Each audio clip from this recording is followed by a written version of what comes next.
Okay, so I'm gonna just do a video about positioning an image for your rendering.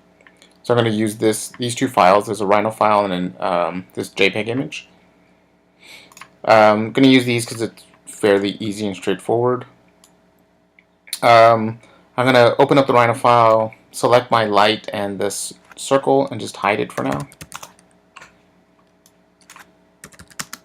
Zoom in on this object. So just say, for example, you're doing a composite with your final rendering and an image that you have, and how do you line them up so that when you're working on this in Photoshop, everything matches. There's a trick within Rhino where you can import the image. So if you go to wallpaper, right now by default it doesn't have anything. Just import an image.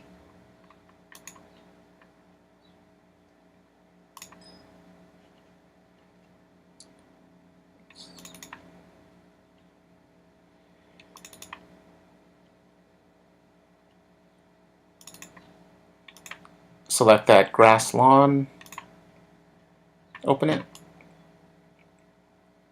and it'll place it back essentially in the background, where you can't move the image, which is nice. I'm going to turn my grid off. Show grid, nope.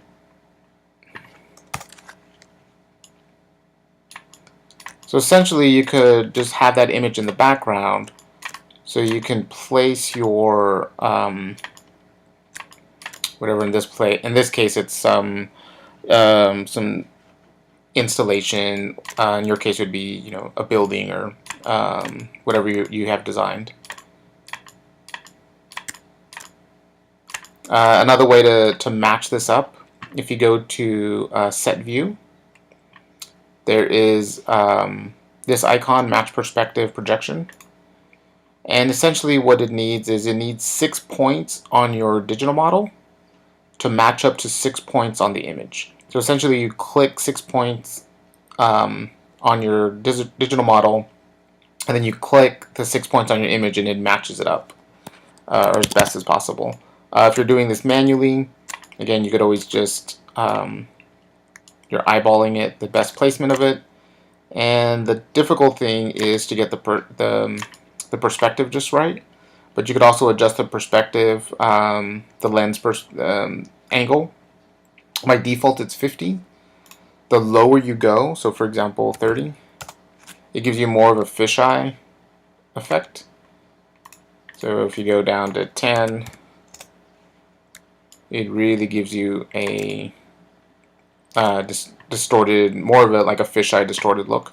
The higher up it goes, it's more of like if you're using telescope zoom kind of a lens.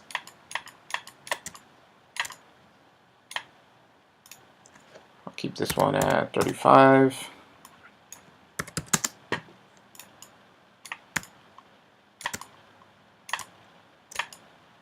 And you can find the best placement for your rendering. So when you render it and you start to composite this in Photoshop, your rendering and your background image match up fairly closely.